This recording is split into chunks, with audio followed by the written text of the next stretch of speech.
विसर्जन हो जाता है, जवारों का विसर्जन हो जाता है।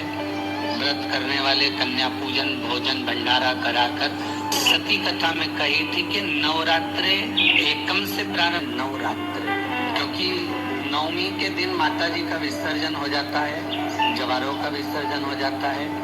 व्रत करने वाले कन्या पूजन भोजन भंडारा कराकर विराम दे देते हैं। तो नवमी की रात्रि उसमें नहीं जुड़ा पाता, उसमें रात्रि अगर जुड़ती है तो ये अमावस्या की रात्रि से जुड़ना प्रारंभ होता है, तब जाकर वो नवरात्रि पूर्ण हो पाती है। पितृलोक में पितृ जैसे निवास होकर भी इंतजार करते। 4 नवरात्रे हैं तो 4 ही श्राद्ध हैं। आज मौनी अमावस्या है, श्राद्ध का विराम हो जाता है और कथा अर्थात नवरात्रे प्रारंभ हो जाते हैं दूसरे दिन। तो यहाँ शास्त्र कर जैसे हमें प्रतीक्षा रहती है कोई अच्छे कार्य की, कि घर में कोई शुभ कार्य हो, घर में कोई अच्छा आयोजन हो तो अपने को आनंद होगा, प्रसन्नता होगी। उसी तरह हमारे जो पूर्वज चले गए, जो पूर्वज चाहे वो अधोगति में गए हो, चाहे वो देवगति में गए हो, चाहे वो पितृलोक में निवास कर रहे हो, तो जितने भी पितृलोक में निवास करने वाले पूर्वज होते हैं वो भी ये विचार करते हैं कि हमारे घर के वंश द्वारा, हमारे वंशजों द्वारा कोई ऐसा सत्कर्म हो जिससे हमारे जीवन की भी तृप्ति हो और हमें आनंद की अनुभूति हो। और ध्यान दीजिएगा महाराज, आपको चैत्री नवरात्रि का स्मरण होगा, आपको शरदी नवरात्रि का स्मरण होगा, पर जो आषाढ़ में और माघ में जो नवरात्रे पढ़ते हैं इसका एक आनंद ही दूसरा रहता है। बस इतना जरूर होता है कि दुनिया के लोग वो जो 2 नवरात्रे होते हैं उसमें कलश की स्थापना भी करते हैं, देवी का पूजन भी करते हैं, अर्चना भी करते हैं, मंदिरों में भीड़ भी रहती है और खूब प्रेम से माता का जगराता वगैरह सब होता है। और ये जो नवरात्रे हैं 2 गुप्त नवरात्रे, इनका लोगों को स्मरण नहीं था।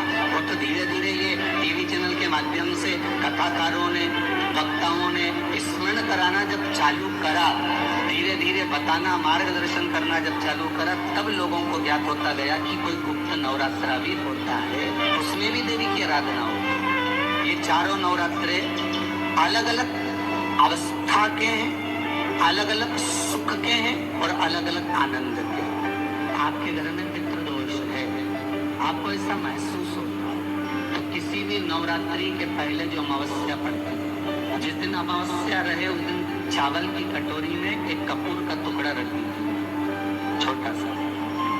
और कपूर का टुकड़ा रखकर उस कपूर को दरवाजे के बाहर कटोरी में ही, चावल रखी हुई कटोरी में ही उसको पितरों का स्मरण कर जला दीजिए। और जलाने के बाद उस चावल को कहीं भी किसी भी वृक्ष की छांव में पक्षियों के लिए डाल दीजिए। शिव महापुराण की कथा कहती है, अगर मान लो पितृ आपको कष्ट दे रहे हैं, पितृ आपको तकलीफ दे रहे हैं, कोई काम नहीं होने दे रहे हैं, या कहीं आपको ऐसा लगता है कि पितरों का दोष है, तो वो पितृ दोष देवी, अब ये जो आप करेंगे ये कब कर रहे हैं? अमावस्या के दिन आप उसको रख रहे हैं। अमावस्या के दिन उसको रखकर रात भर आपने रखा कपूर के साथ में, सुबह एकम पड़ गई, नवरात्रि लग गई, उसी दिन उसको जलाकर आपने पटक दिया। अर्थात उससे देवी और पितृ इन दोनों का आशीर्वाद जो प्राप्त होता है, तो घर में से पितृदोष समाप्त होकर लक्ष्मी की वृद्धि प्रारंभ हो जाती है, कार्य में सिद्धता आ जाती है। और नवरात्रि में भी देवी की आराधना का एक स्मरण का सुख है महाराज।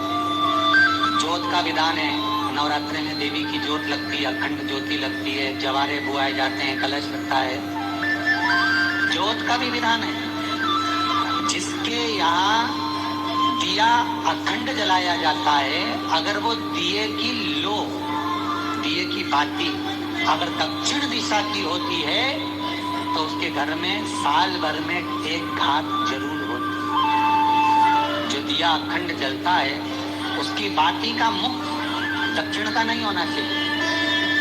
अगर आपने देवी भागवत का स्मरण करा हो, देवी भागवत को अगर सुना हो, तो देवी भागवत में स्पष्ट किया गया कि पूर्व की ओर मुख करा हुआ दिया, अर्थात पूर्व की ओर ज्योत जो जलाई जाती है वो संपदा की वृद्धि करती है।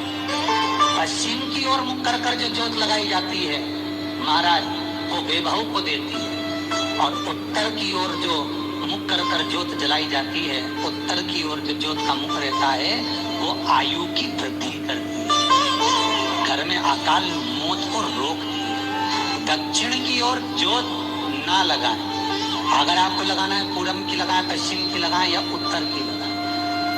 और जितने दिन महारानी जगदम्बा जगतधात्री दुर्गा भवानी चैत्र नवरात्रि में, शरदीय नवरात्रि में, आषाढ़ी नवरात्रि में, आदिकादिक पौष नवरात्रि में हम जगत जननी जगदम्बा की जब स्थापना करते हैं या हम नूतन घर का प्रवेश करते हैं या गणेश जी की स्थापना करते हैं या कोई दुकान को प्रवेश करते हैं या कोई शुभ कार्य करने के लिए अग्रण्य होते हैं तो हम कलश की स्थापना क्यों करते हैं? कलश के अंदर आखिर ऐसा क्या विराजमान है कि 33 कोटि देवता उस कलश के अंदर आकर बैठ जाते हैं। आप कोई यज्ञ करने जा रहे हो, आप कोई पोथी पुराण करने जा रहे हो, आप कोई अच्छा कार्य करने जा रहे हो तो ब्राह्मण देवता कह देते कलश की स्थापना होगी, कलश की शोभा यात्रा निकलेगी, कलश यात्रा निकलेगी, कलश विराजमान होगा। उस कुंभ की उस घड़े की महत्वता कहाँ से प्रकट हो? शिव महापुराण की कथा कहती है महाराज, भगवान ओघड़दानी शंकर स्वयं आद्य शक्ति जगदम्बा से कहते हैं कि जगदम्बा तू क्या चाहती है बोल। तो जगत जननी जगदम्बा कहती है कि जहाँ मैं हूँ वहाँ शंकर है, ये आपने कह दिया, और जहाँ शंकर है वहाँ पार्वती का होना जरूरी है। उसके लिए सिद्ध करने के लिए एक स्थान ऐसा बनाया जाए जहाँ पर शंकर विराजमान है और शंकर के साथ पार्वती विराजमान है। तो शिव जी ने कहा पार्वती उसके लिए मैं तुझे एक सुंदर कलश का निर्माण कर देता हूँ। अष्टमी के दिन कन्याओं का भोजन कराओ या नवमी के दिन कन्याओं का भोजन कराओ, पर देवी भागवत